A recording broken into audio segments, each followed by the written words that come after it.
Fame looks glamorous. Red carpets, flashing cameras, millions of fans screaming your name. But what if I told you that behind every star, there's a machine, a system designed to create icons, a system designed to monetize attention, and sometimes a system that breaks the very people it builds. Tonight on Celebsphere, we are uncovering the fame machine, how the entertainment industry manufactures stars, and why so many of them don't survive it. We love the idea of being discovered. A random audition. A viral moment. A lucky break, but the truth? Most fame isn't accidental. It's engineered. Talent scouts don't just look for talent. They look for marketability. Ask yourself, is this person relatable? Is this person aspirational? Can they sell? Can they trend? Because in the industry, talent matters, but sellability matters more.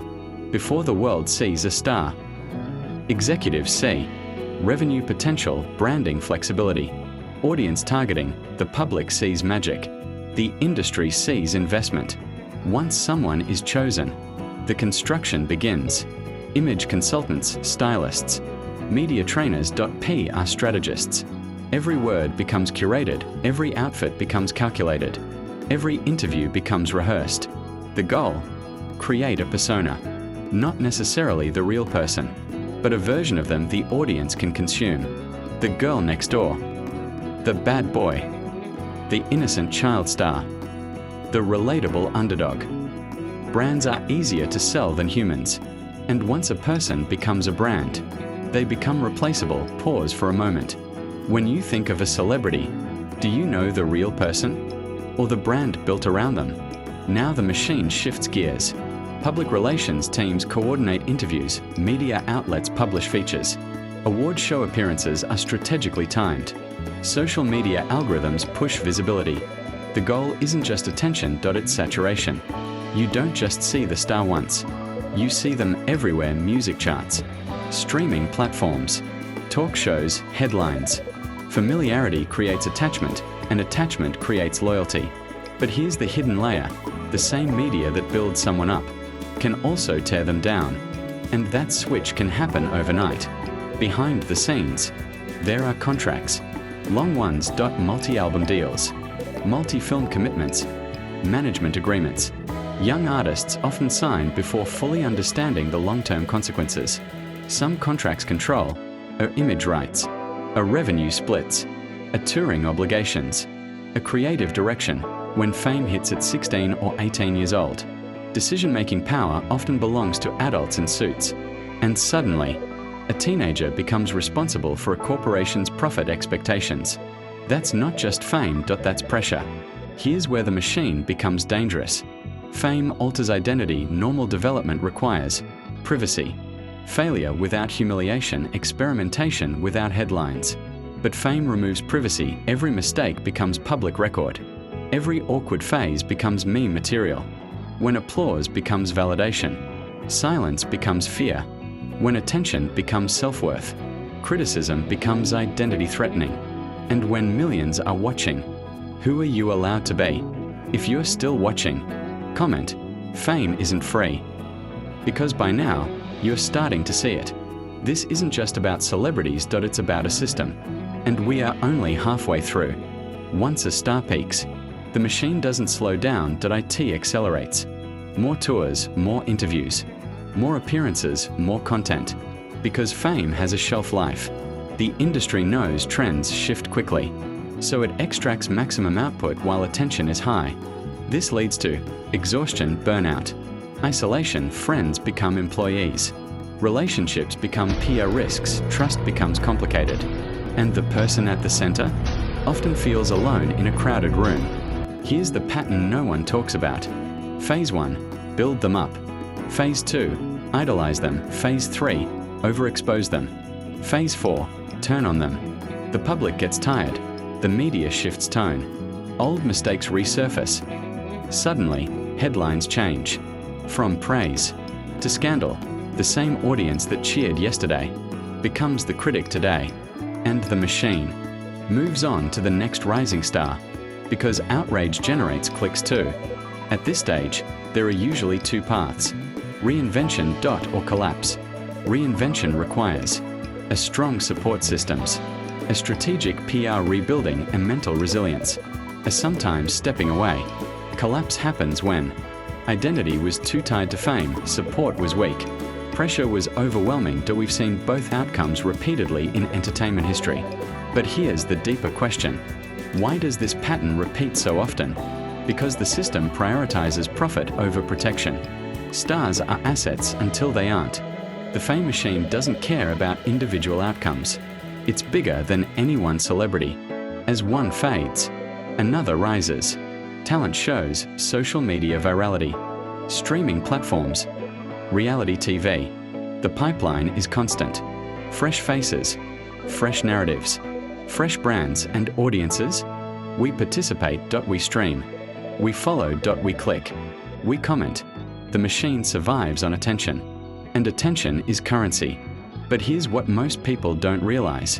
The fame machine didn't start with social media. It didn't even start with Hollywood. This system is older than you think. The fame machine didn't begin with social media. It didn't begin with pop stars. It began during the golden age of Hollywood. Studios didn't just hire actors. They owned them. Long-term contracts, strict behavioral clauses, image control. Studios dictated who actors dated, what they wore, what interviews they gave, even what scandals were hidden. Public personas were manufactured decades before Instagram existed. Scandals were buried, relationships were staged, images were polished. The illusion of perfection has always been strategic. The only difference today, the machine runs faster. In the past, fame was filtered. Now, it's constant. Social media changed everything. Celebrities are expected to be visible daily, be relatable, be authentic, be accessible. But here's the contradiction. Authenticity is now curated. Posts are scheduled, captions are tested, comments are monitored. The pressure isn't just to succeed, it's to stay relevant, because in today's world, irrelevance is career death. Algorithms replaced studio executives, but the machine still controls exposure. Let's slow down here. This is the part no one talks about enough. Human identity forms through a privacy, a trial and error, a stable relationships, a quiet self-discovery. Fame interrupts that process. When millions project expectations onto you, you begin performing even when you're alone. You ask, what would my fans think? What would headlines say? Will this hurt my image? Over time, the public persona and the private self drift apart, and living between those two versions can be psychologically exhausting. Some celebrities describe it as feeling like a character in their own life. That's not success. That's fragmentation. Let's talk money, because money is the engine. A single successful celebrity can generate a record sales, a touring revenue, a brand endorsements, a merchandise, a streaming royalties, a sponsorship deals, a licensing rights. Entire corporations depend on sustained popularity, which means there's pressure to maintain momentum, even when the person is tired, even when they need rest, even when they're struggling. The machine doesn't pause for mental health. Quarterly profits don't wait for emotional recovery. Here's something uncomfortable. Scandal isn't always accidental. Sometimes, controversy drives engagement. Outrage increases visibility. Visibility increases clicks. Clicks increase revenue. Not every scandal is manufactured, but some are amplified intentionally. Why? Because attention, even negative attention, fuels the machine. And when outrage trends, profit often follows. The fame machine has one brutal feature: replacement. When one star fades, another rises. New talent, new storyline, new controversy. The cycle never stops. It doesn't need loyalty. IT needs momentum. That's why careers can feel disposable, because in the system's eyes, they often are. But not every story ends in collapse. Some stars, a step away strategically, control their narrative, build businesses outside entertainment, redefine success privately. The ones who survive often do one thing differently. They separate identity from fame. They understand, I am not the brand. That psychological boundary is protection. And without it, the machine consumes everything. The fame machine isn't evil, it's efficient. It's a system built for profit, attention, and influence. But systems don't feel empathy, people do. So when we watch a rise, we should remember the structure behind it. When we witness a fall, we should question the pressure behind it. Fame isn't random, it's engineered. Sustained by attention, accelerated by technology, protected by contracts, and powered by us. The next time someone trends, don't just watch the headline. Look for the machine, because once you see it, you'll realize something. Fame gives visibility, but it also extracts a price. And sometimes, that price is identity. If you've watched this far, comment, "The machine is real."